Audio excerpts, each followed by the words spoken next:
Salut les gars, ici Moustep, le Step pour vous servir. Les gars, j'ai un nouveau concept de vlog pour vous. Et le concept va s'appeler le quartier du Step. C'est simple, tu m'invites à ton quartier, on monte les coins de ton quartier, on explique les choses de ton quartier et après on balance sur les réseaux pour voir ce que ça va donner. Pour ce premier numéro, j'ai un invité spécial pour vous. Yo, les gars du Step, je suis Maurice Richard Théa et aujourd'hui nous sommes dans mon quartier, précisément à Yataya Marché. Donc c'est un plaisir d'être avec mon gars aujourd'hui dans son émission. Voilà. Plaisir partagé mon gars.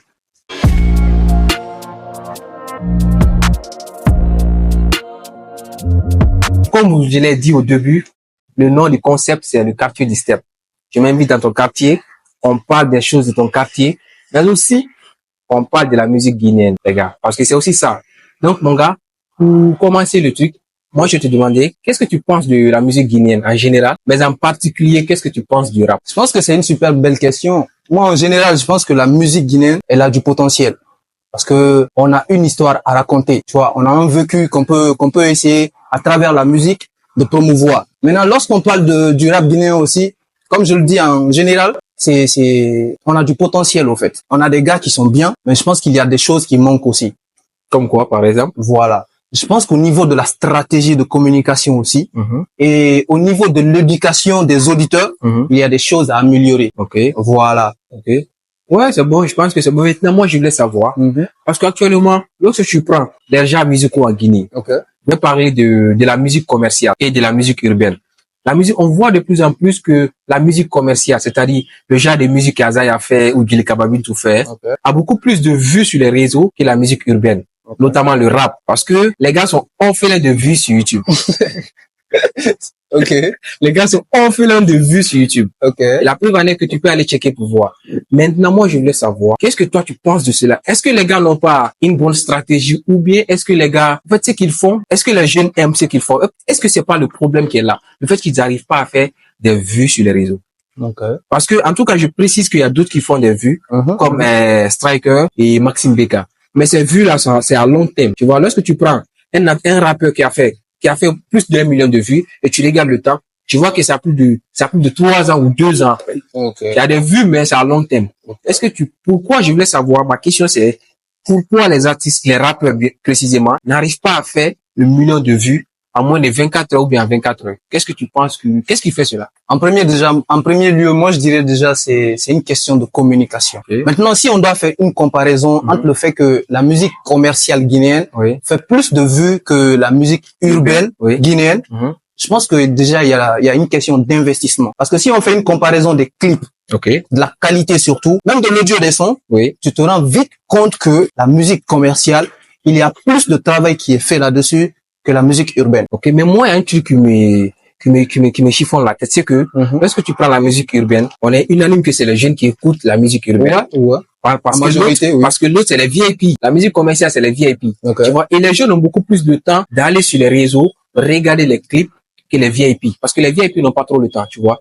Maintenant, moi, je voulais savoir, pourquoi ce décalage-là, pendant que l'autre, la musique urbaine, a beaucoup plus de monde, et l'autre a un club un peu fermé, mais ils arrivent à faire beaucoup plus de vues que la musique urbaine. Je sais pas, ça me chiffonne la tête. C'est surtout ce que je disais en début de vidéo. Il y a une question de communication qui est là, en fait. Je pense que ce que ceux qui font de la musique urbaine doivent essayer de faire, c'est d'essayer de communiquer au maximum sur leurs œuvres.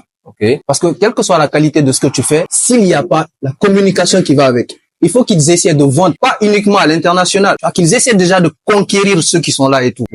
Tu vois, parce que ce que tu dis, c'est crucial, c'est important. Aujourd'hui, sur les réseaux sociaux, nous, les jeunes, nous sommes les majoritaires. Et la musique urbaine, c'est nous qui l'écoutons. Nous avons beaucoup plus de temps d'aller sur les réseaux. Donc, normalement, c'était nos artistes urbains qui devraient avoir plus de vues, qui devraient avoir plus d'abonnés sur ces réseaux-là. Mais si tu vois que cela n'arrive pas, n'est pas effectif, je pense que c'est surtout la communication qui manque. C'est vrai. Maintenant, parlant du rap, parlant de la musique urbaine, est-ce que toi, tu penses que la musique de rap paye en Guinée? Parce qu'il y a ça aussi. Je pense qu'on doit demander ça aux rappeurs. Mais sincèrement, moi, je pense que plus ou moins, parce que c'est permis que je dise le nom d'un rappeur. C'est pas pour faire du marketing et tout. Non, on va taire.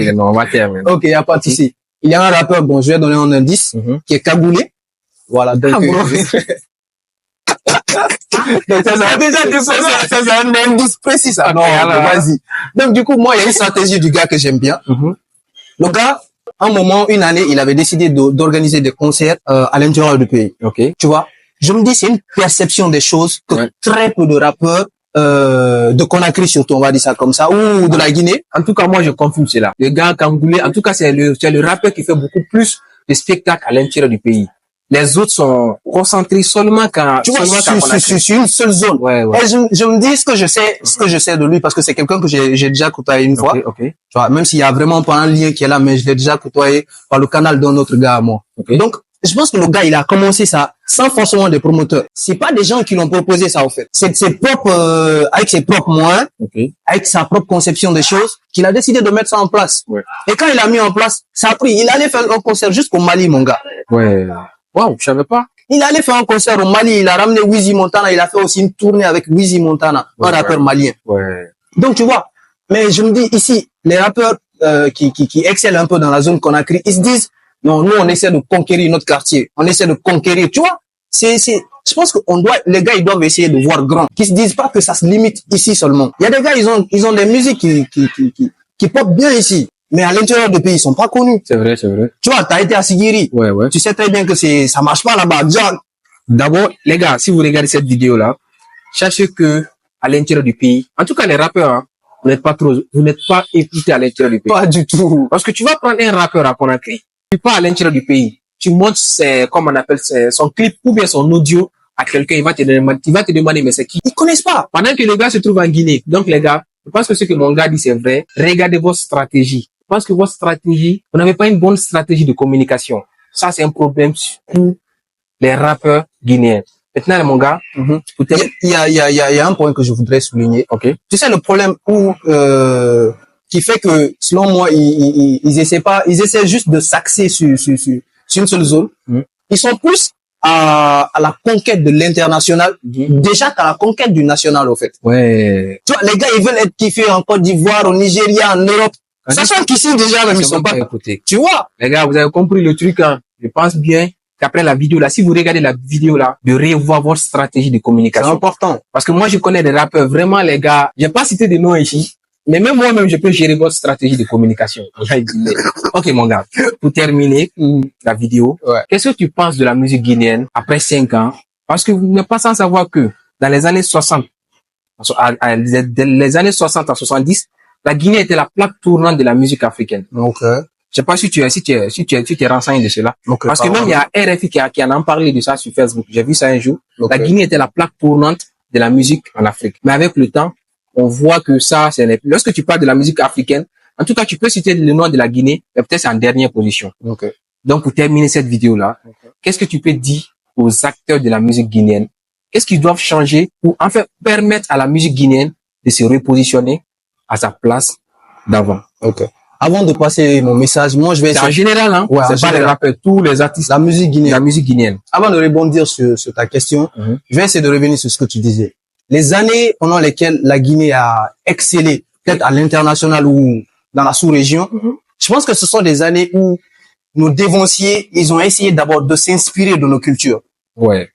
Tu vois, ils étaient pas forcément dans le copier-coller. C'est vrai. Hein. Ils étaient pas dans l'imitation. Tu sais, c'est bien de voir qu'est-ce qui marche et d'essayer d'adapter ça à nos réalités. J'en ai même en parlé dans une vidéo que vous pouvez regarder. Donc, tu vois, je pense que ce que les acteurs de notre culture, surtout les artistes, en général, doivent essayer de faire, c'est d'essayer de se ressourcer d'abord. Okay. Tu vois, dans 5 ans, moi, je me dis, parce que, bon, comme tu dis, de taire les noms et tout, on a des rappeurs aujourd'hui de la nouvelle génération qui essaient de chanter peut-être dans leur langue maternelle. Ouais. Tu vois, et ça commence à s'exporter, au fait. Ouais.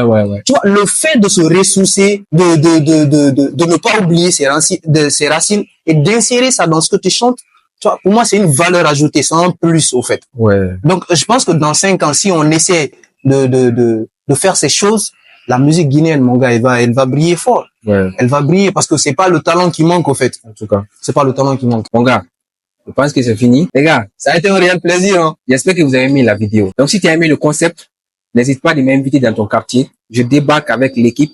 On fait la vidéo zoo dans ton quartier et on balance sur les réseaux pour voir ce que ça va donner. C'était le Moustep. Ciao. Ciao.